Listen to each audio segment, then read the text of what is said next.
जय हिंद साथियों, welcome to self study classes with Sumit Jain YouTube channel में आप सभी का स्वागत है। दोस्तों, आज फिर हमारी पर्यावरण की कक्षा स्टार्ट होने वाली है, तो सभी लोग वीडियो को लाइक कर दें, ठीक है। और सभी को वीडियो को शेयर भी करना है। इंस्टाग्राम में जुड़ने के लिए आप Sumit Jain self study classes search करेंगे, ठीक है। व्हाट्सएप से जुड़ने के लिए व्हाट्सएप नंबर दिया है, और self study classes with Sumit Jain जो वीडियो आप देख रहे हैं उसके नीचे चैनल का नाम दिया है, इस पर आप क्लिक करेंगे तो पूरी की पूरी प्लेलिस्ट ऊपर खुलेगी, ठीक है। तो आप पूरे के पूरे वीडियो एक साथ देख सकते हैं। फेसबुक से जुड़ने के लिए आप सुमित जैन सर्च करें, ट्विटर से जुड़ने के लिए सुमित जैन, और टेलीग्राम ग्रुप से जुड़ने के लिए सर्च करना है IAS स्टडी ट्रिक, और वीडियो को लाइक और शेयर अवश्य करना है। टेट वाले, रीट वाले, CTET एग्जाम वालों के लिए बहुत ही महत्वपूर्ण है, ठीक है। तो इस प्रकार से सब्सक्राइब का बटन क्लिक करें, ऑल पर, है ना, बेल आइकन को दबा पर ऑल पर क्लिक करना है। स्टार्ट करते हैं दोस्तों आज का ये वीडियो। तो आपको बताना है गोल्डमैन पुरस्कार किस हेतु दिया जाता है।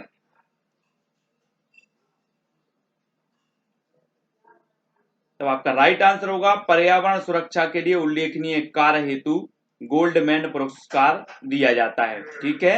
अगला प्रश्न है, ग्रीन नोबेल के रूप में जाना जाता है। प्रश्न क्रमांक 2। तब आपका बिल्कुल सही आंसर क्या होगा, गोल्डमैन पुरस्कार। गोल्डमैन जो पुरस्कार है ग्रीन नोबेल पुरस्कार के रूप में जाना जाता है, ठीक है। याद रखना है, गोल्डमैन पुरस्कार पाने वाले भारतीय हैं। तो आपको बताना है प्रश्न क्रमांक 3 का उत्तर। गोल्डमैन पुरस्कार पाने वाले जो भारतीय हैं वो कौन कौन से भारतीय हैं। तब आपका राइट आंसर क्या हो जाएगा, मेधा पाटकर, राशिदा वी, चंपा देवी, MC मेहता और रमेश अग्रवाल, ठीक है। आपसे सीधा सा क्वेश्चन पूछा जाएगा, निम्न में से बताइए किसको गोल्डमैन पुरस्कार मिला है, या फिर किसको गोल्डमैन पुरस्कार नहीं मिला है। तो मेधा पाटकर, राशिदा वी, चंपा देवी, MC मेहता, रमेश अग्रवाल, ये चीज आपको पता होनी चाहिए, इन्हें गोल्डमैन पुरस्कार से नवाजा गया है। अगला क्वेश्चन देखेंगे, ग्लोबल 500 पुरस्कार किसके द्वारा प्रदान किया जाता है। ग्लोबल 500 जो पुरस्कार है वो किसके द्वारा प्रदान किया जाता है। प्रश्न क्रमांक 4। तब आपका बिल्कुल सही आंसर क्या हो जाएगा, संयुक्त राष्ट्र पर्यावरण कार्यक्रम द्वारा, ठीक है। ये जो है क्या किया जाता है, UNEP द्वारा ग्लोबल 500 पुरस्कार प्रदान किया जाता है, ठीक है। अगला क्वेश्चन देखें, भारत में सर्वाधिक जैव विविधता पाई जाती है। भारत में सर्वाधिक जैव विविधता पाई जाती है तो कहां पर पाई जाती है। भारत में सर्वाधिक जैव विविधता बताना है आपको। प्रश्न क्रमांक 5। तब आपका बिल्कुल सही आंसर होगा पश्चिमी घाट या फिर शांत घाटी में, ठीक है। कहां पर पाया जाता है, पश्चिमी घाट, शांत घाटी में, ठीक है। नेक्स्ट है, पर्यावरण शुद्धता का प्रतीक है, क्या है प्रतीक। प्रश्न क्रमांक 6। पर्यावरण शुद्धता का प्रतीक माना जाता है। तब आपका बिल्कुल सही आंसर क्या हो जाएगा दोस्तों, आपको बताना है प्रतीक माना जाता है इको मार्क। क्या माना जाता है, इको मार्क, ठीक है। अगला है, खाद्य शुद्धता का प्रतीक है। तो खाद्य शुद्धता का प्रतीक क्या है। अभी हमने पर्यावरण शुद्धता का इको मार्क देखा, अब खाद्य शुद्धता का प्रतीक। तब आपका बिल्कुल सही आंसर होगा एग मार्क। खाद्य शुद्धता का जो प्रतीक है वो क्या है, एग मार्क, ठीक है। ABC प्रोटोकॉल किसे कहा जाता है, ABC प्रोटोकॉल। प्रश्न क्रमांक 8।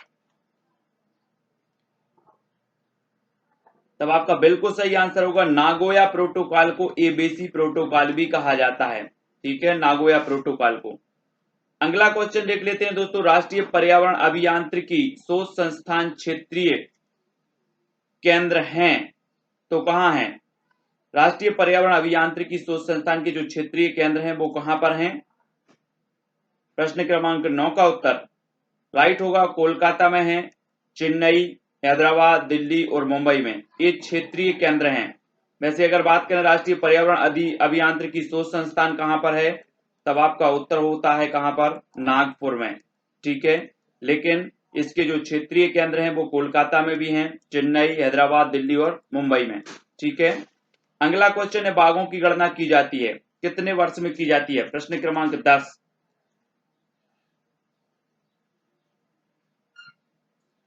तब आपका बिल्कुल सही आंसर कितना होगा, प्रत्येक 4 वर्ष में बाघों की गणना की जाती है। ठीक है, प्रत्येक 4 वर्ष में। अगला क्वेश्चन है, जैव ईंधन नीति लागू करने वाला देश का पहला राज्य कौन सा है? जैव ईंधन नीति लागू करने वाला देश का पहला राज्य बताना है आपको। प्रश्न क्रमांक 11। तब आपका बिल्कुल सही आंसर होगा राजस्थान। ठीक है, जैव ईंधन नीति लागू करने वाला पहला जो देश राज्य है वो है राजस्थान। झारखंड राज्य गंगा नदी संरक्षण प्राधिकरण गठित हुआ तो कब हुआ? झारखंड राज्य गंगा नदी संरक्षण प्राधिकरण कब गठित हुआ? प्रश्न क्रमांक 12। और राइट आंसर होगा वर्ष 2009 में। कब हुआ? वर्ष 2009 में। ठीक है, अगला क्वेश्चन है, जल प्रदूषण निवारण तथा नियंत्रण अधिनियम लागू हुआ। जल प्रदूषण निवारण तथा नियंत्रण अधिनियम लागू हुआ तो कब हुआ?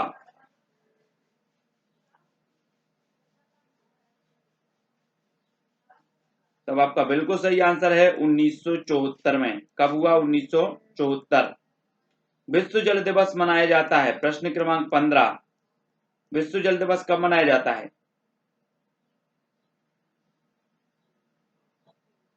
तो राइट आंसर होगा 22 मार्च को विश्व जल दिवस मनाया जाता है। ठीक है, भारत सरकार द्वारा केंद्रीय गंगा प्राधिकरण का गठन किया गया।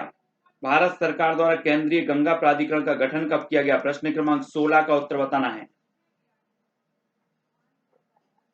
तो राइट आंसर हो जाएगा आपका 1985 में। कब किया गया? 1985। अगला क्वेश्चन है, सितंबर 1995 में किसका नाम बदलकर राष्ट्रीय नदी संरक्षण प्राधिकरण कर दिया गया? तो किसका नाम बदलकर कर दिया गया 1995 में? तब आपका बिल्कुल सही आंसर क्या होगा? केंद्रीय गंगा प्राधिकरण का 1995 में नाम बदलकर कर दिया गया राष्ट्रीय नदी संरक्षण प्राधिकरण। ठीक है, अगला क्वेश्चन देखो, राष्ट्रीय गंगा नदी बेसिन प्राधिकरण का गठन किया गया। राष्ट्रीय गंगा नदी बेसिन प्राधिकरण का गठन कब हुआ? प्रश्न क्रमांक 18।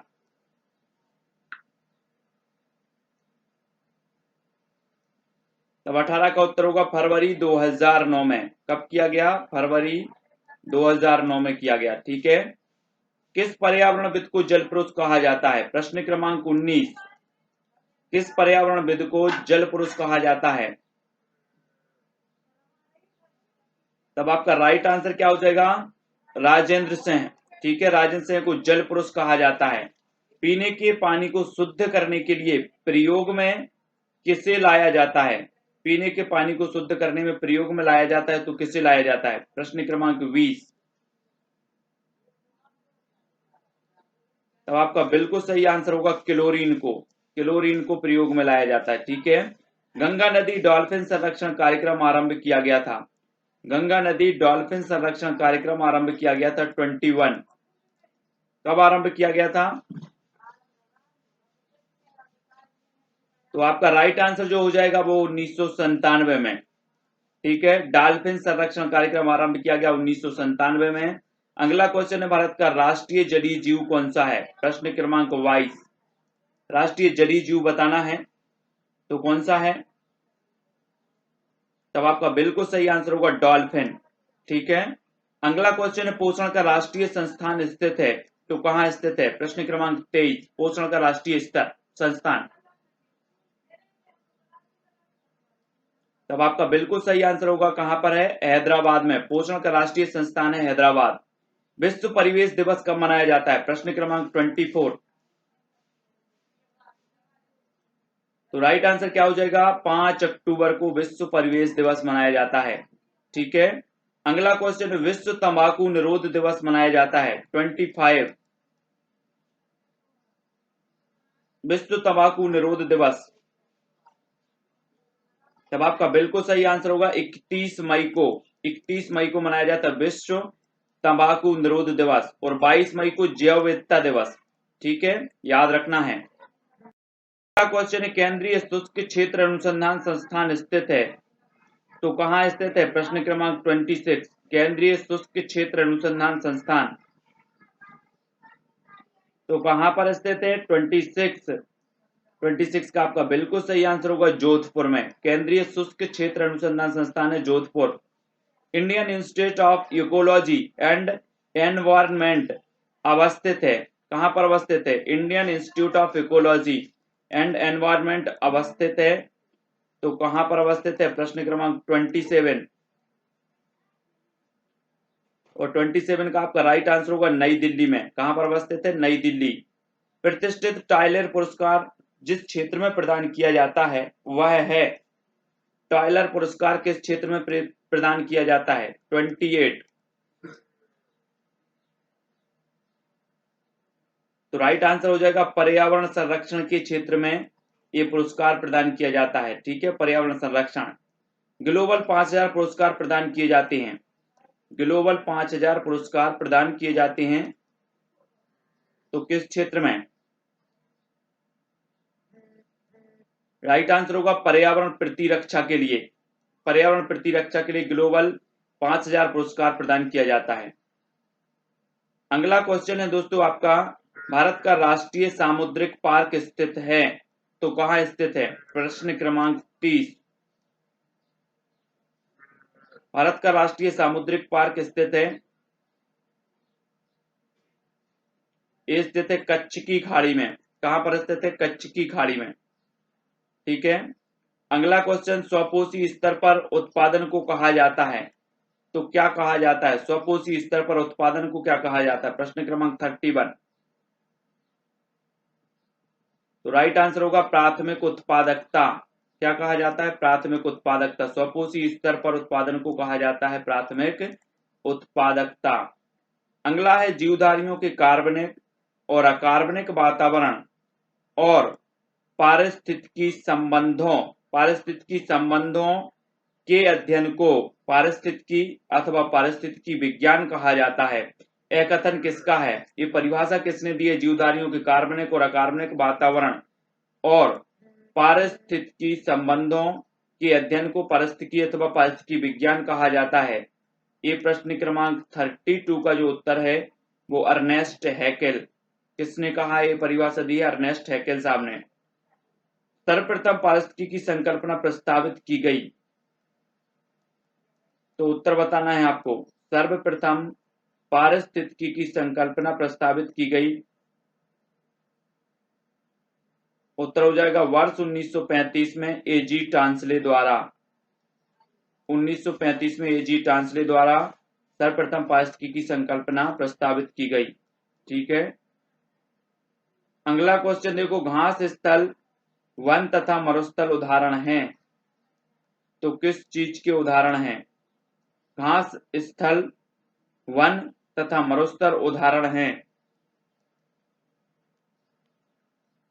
प्रश्न क्रमांक 34 का स्थलीय पारिस्थितिक तंत्र के, घास स्थल तथा वन तथा मरुस्थल उदाहरण है, तो किसके हैं? स्थलीय पारिस्थितिक तंत्र के। पृथ्वी के सर्वाधिक क्षेत्र पर फैला हुआ पारिस्थितिक तंत्र है, पृथ्वी के सर्वाधिक क्षेत्र पर फैला हुआ पारिस्थितिक तंत्र है।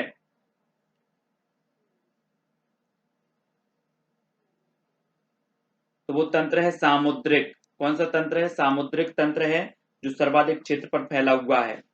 भारत में पारिस्थितिकी असंतुलन का प्रमुख कारण क्या है? प्रश्न क्रमांक 36। पारिस्थितिकी असंतुलन का प्रमुख कारण आपको बताना है और राइट आंसर आपको होगा वनोन्मूलन। ठीक है, वनोन्मूलन पारिस्थितिकी असंतुलन का प्रमुख कारण माना जाता है। निर्जीव कार्बनिक तत्वों को अकार्बनिक यौगिकों में तोड़ते हैं, तो कौन तोड़ते हैं? निर्जीव कार्बनिक तत्वों को अकार्बनिक यौगिकों में तोड़ते हैं, कौन? 37 का आंसर। तब आपका बिल्कुल सही आंसर होगा अपघटक। कौन तोड़ते हैं? अपघटक। ठीक है, अगला क्वेश्चन देखेंगे, ऐसे पदार्थ जिनके ऑक्सीकरण के पश्चात जीवधारियों को ऊर्जा प्राप्त होती है कहे जाते हैं। ऐसे पदार्थ जिनके ऑक्सीकरण के पश्चात जीवधारियों को ऊर्जा प्राप्त होती है वे पदार्थ क्या कहे जाते हैं? प्रश्न क्रमांक 38 और राइट आंसर होगा खाद्य पदार्थ। क्या कहे जाते हैं? खाद्य पदार्थ जिनके ऑक्सीकरण के पश्चात जीवधारियों को क्या प्राप्त होती है? ऊर्जा। वे खाद्य पदार्थ कहलाते हैं। जीव भार का पिरामिड जिस पारिस्थितिक तंत्र में उलट जाता है वह पारिस्थितिक तंत्र कौन सा है? जीव भार का पिरामिड जिस पारिस्थितिक तंत्र में उलट जाता है उस पारिस्थितिक तंत्र का नाम बताना। प्रश्न क्रमांक 39। तब आपका बिल्कुल सही आंसर होगा तालाब। ठीक है। यूकेलिप्टस को उसकी अत्यधिक जल ग्रहण शक्ति के कारण घोषित किया गया। यूकेलिप्टस को उसकी अत्यधिक जल ग्रहण शक्ति के कारण घोषित किया गया। क्या घोषित किया गया? जल्दी से बताना है आपको। प्रश्न क्रमांक 40। तो राइट आंसर हो जाएगा पर्यावरण का शत्रु या पर्यावरण का दुश्मन। ऐसा भी आता है कि पर्यावरण के दुश्मन किस वृक्ष को माना जाता है? तो वो माना जाता है यूकेलिप्टस को, है ना, क्योंकि इसकी जो है अत्यधिक जल ग्रहण शक्ति के कारण इसे पर्यावरण का दुश्मन कहा जाता है। अगला क्वेश्चन, स्थिर जल के आवास को क्या कहा जाता है? प्रश्न क्रमांक 41। स्थिर जल के आवास को क्या कहा जाता है?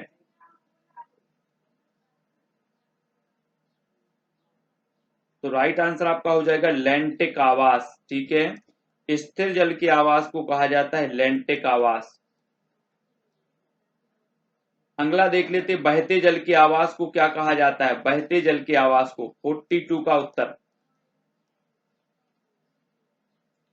तो वो कहलाता है लोटेक आवास। ठीक है। बहते जल के आवास को लोटेक आवास कहा जाता है। दो भिन्न समुदायों के बीच का संक्रमित क्षेत्र कहलाता है, क्या कहलाता है? प्रश्न क्रमांक 43। दो भिन्न समुदायों के बीच का जो संक्रांति क्षेत्र है उसे क्या कहा जाता है? प्रश्न क्रमांक 43। तब आपका बिल्कुल सही आंसर होगा इकोटोन। क्या कहा जाता है? इकोटोन। ठीक है। हर पोषण स्तर पर ऊर्जा की मात्रा घटती है या फिर बढ़ती है? हर पोषण स्तर पर ऊर्जा की मात्रा घटती है या बढ़ती है? 44 का उत्तर बताना है आपको।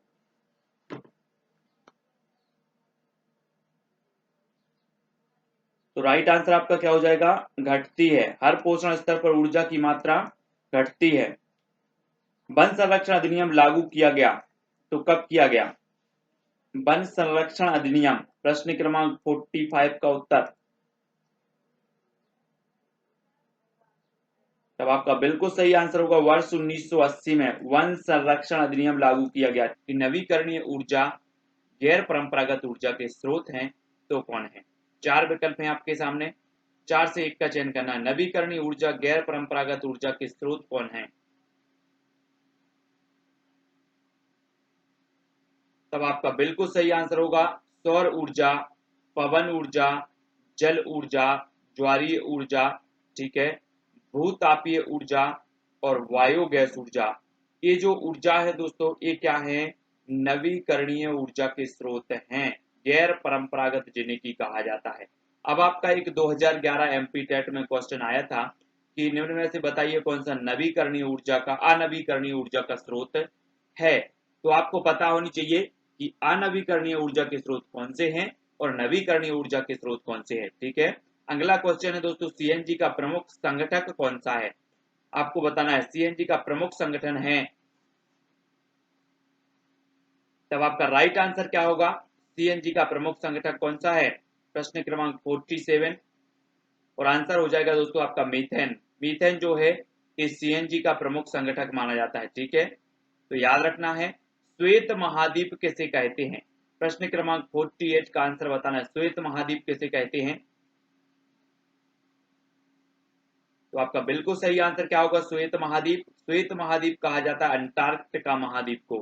ठीक है। अंटार्कटिका महाद्वीप को श्वेत महाद्वीप के नाम से भी जाना जाता है। सबसे छोटा महाद्वीप कौन सा है? प्रश्न क्रमांक 49। बिल्कुल सरल आंसर, सभी का आंसर सही आना चाहिए। तो आपका बिल्कुल सही आंसर होगा ऑस्ट्रेलिया। ऑस्ट्रेलिया जो है दोस्तों ये सबसे छोटा महाद्वीप माना जाता है ऑस्ट्रेलिया। 49 का उत्तर ऑस्ट्रेलिया। ठीक है। अगला क्वेश्चन देख लो, विश्व का दूसरा सबसे बड़ा महाद्वीप कौन सा है? प्रश्न क्रमांक 50। विश्व का दूसरा सबसे बड़ा महाद्वीप बताना है। आपने पढ़ा होगा कि विश्व का सबसे बड़ा जो महाद्वीप है वो महाद्वीप है एशिया महाद्वीप। ठीक है।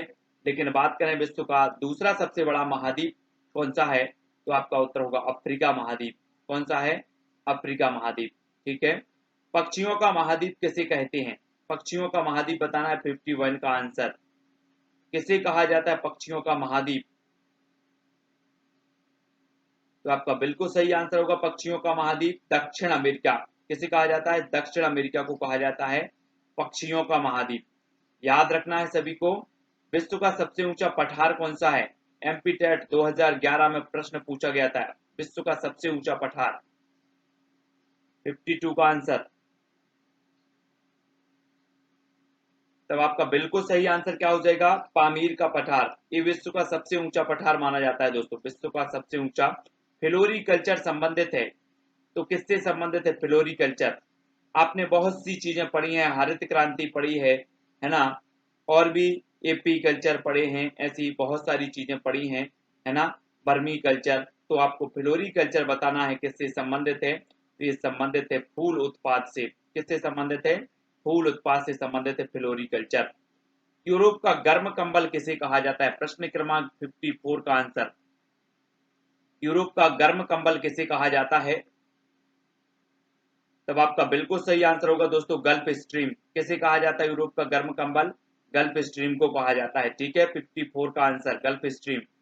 किसे प्रायद्वीपों का प्रायद्वीप कहा जाता है? 55।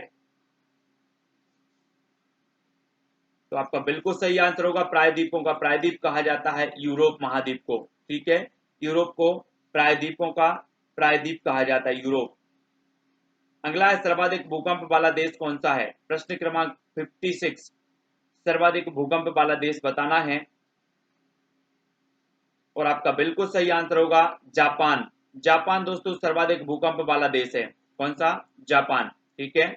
पृथ्वी और सूर्य के बीच चंद्रमा का आ जाना कहलाता है, क्या कहलाता है? पृथ्वी और सूर्य के बीच चंद्रमा का आ जाना क्या कहलाता है? 57। तो आपका बिल्कुल सही आंसर होगा सूर्य ग्रहण। क्या कहलाता है? पृथ्वी और सूर्य के बीच चंद्रमा का आ जाना सूर्य ग्रहण कहलाता है। ठीक है। अगला क्वेश्चन देखो, किस ग्रह का घनत्व जल से भी कम है? तो किस ग्रह का घनत्व है जल से भी कम? 58 का आंसर बताना है आपको। आपने ग्रह पढ़े हैं, अलग अलग ग्रह पढ़े हैं, कौन से ग्रह का क्या रंग है ये भी आपने पढ़ा है, कौन सा सबसे बड़ा ग्रह है, कौन सा सबसे छोटा ग्रह है, लेकिन आपको बताना है कि जल से भी कम घनत्व है, तो वो शनि का है। किसका है? शनि, शनि ग्रह का। सिगरेट के धुएं में मुख्य प्रदूषक कौन है? सिगरेट के धुएं में मुख्य प्रदूषक आपको बताना है 59 का आंसर। तो आपका बिल्कुल सही आंसर होगा दोस्तों कार्बन मोनोऑक्साइड व बेंजीन। ये क्या है? सिगरेट के धुएं के मुख्य प्रदूषक माने जाते हैं। 59 का आंसर हो जाएगा कार्बन मोनोऑक्साइड और बेंजीन। गोबर गैस का मुख्य घटक है, तो कौन सा है? गोबर गैस का मुख्य घटक बताना है, तो आपका बिल्कुल सही आंसर होगा मीथेन। मीथेन जो है ये गोबर गैस का मुख्य घटक माना जाता है। प्रश्न क्रमांक 60 का आंसर। पृथ्वी का जुड़वा ग्रह किसे कहा जाता है? 61 पूछा गया था एमपी टेट 2011 में। पृथ्वी का जुड़वा ग्रह किसे कहा जाता है? तो आपका बिल्कुल सही आंसर क्या हो जाएगा? उत्तर होगा दोस्तों शुक्र, है ना।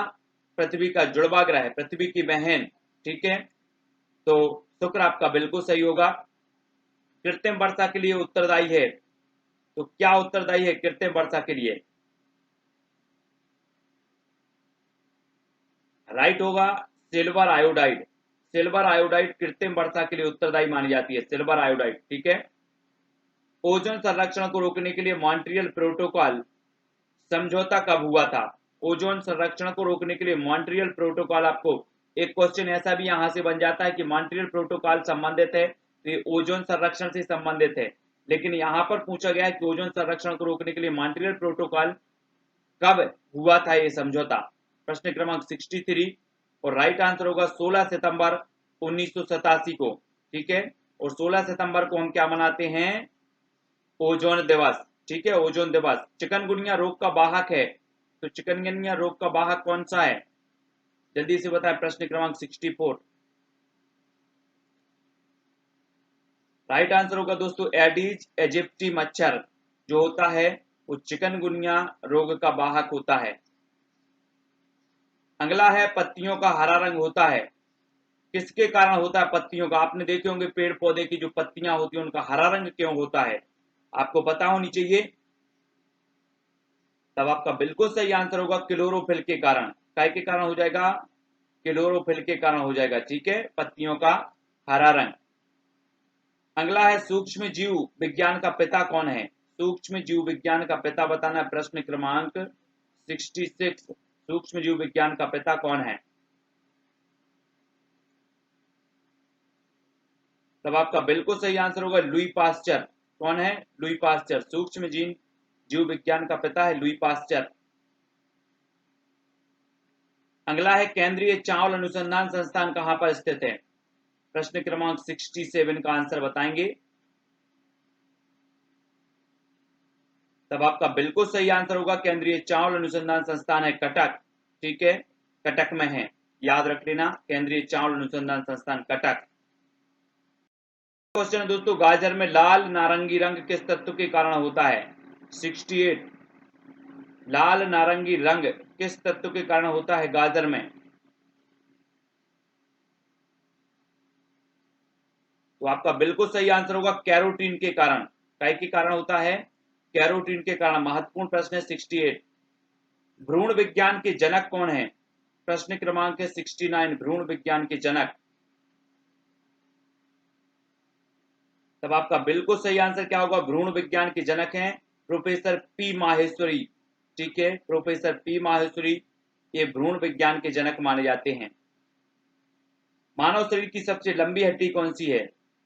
मानव शरीर की सबसे लंबी हड्डी बताना है हमें, प्रश्न क्रमांक 70। तो आपका बिल्कुल सही आंसर होगा फीमर। जांग की जो फीमर होती है ये मानव शरीर की सबसे लंबी हड्डी मानी जाती है। मूत्र का हल्का पीला रंग किस कारण होता है? मूत्र का हल्का पीला रंग किस कारण होता है? 71।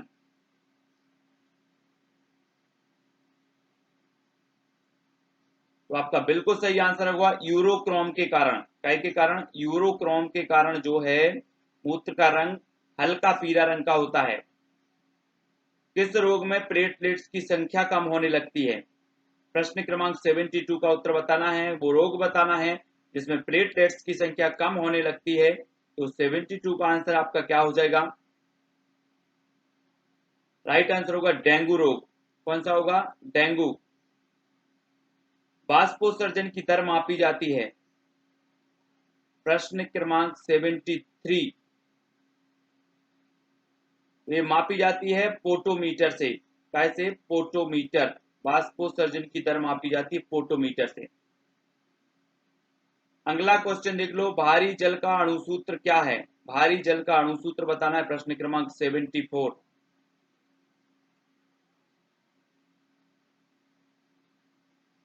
तब आपका बिल्कुल सही आंसर होगा H2O। ये क्या है? तो यहां पर आपको सुधारना है दोस्तों, भारी जल का जो अणुसूत्र माना जाता है वो D2O माना जाता है। क्या माना जाता है? D2O। लेकिन जल का माना जाता है तो H2O, ठीक है, ये जल का लिखा हुआ है, जल का होता है H2O और D2O ये भारी जल का अणुसूत्र है, ठीक है, इसको याद रखेंगे, सभी लोगों को याद रखना है। शुद्ध जल का पीएच मान होता है, शुद्ध जल का पीएच मान बताना है आपको, कौन सा होता है? 75 का शुद्ध जल का पीएच मान। तब आपका बिल्कुल सही आंसर होगा कितना? 7 होता है शुद्ध जल का पीएच मान। पृथ्वी दिवस कब मनाया जाता है? प्रश्न क्रमांक 76, बिल्कुल सरल, सभी को आना चाहिए। तो उत्तर आपका हो जाएगा क्या? 22 अप्रैल को पृथ्वी दिवस मनाया जाता है, ठीक है। अब दोस्तों आपको बताना है पृथ्वी दिवस 2020 का विषय क्या है, क्या था? पृथ्वी दिवस अभी अप्रैल में मनाया गया 22 अप्रैल को, और 2020 की जो थीम थी वो क्या थी? 77वां प्रश्न है और उत्तर कमेंट में लिखना है। तो उत्तर होगा क्लाइमेट एक्शन, ठीक है, पृथ्वी दिवस 2020 का थीम थी। अगला है दोस्तों, भारत का भारत का उत्तरी बिंदु बताना है आपको। भारत का उत्तरी बिंदु, भारत का सबसे उत्तरी बिंदु कौन सा है? तब आपका बिल्कुल सही आंसर क्या होगा? इंदिरा कॉल। इंदिरा कॉल जो है ये भारत का सबसे उत्तरी बिंदु माना जाता है। भारत का सबसे ठंडा पठार कौन सा है? 79। भारत का सबसे ठंडा पठार बताना है हमें।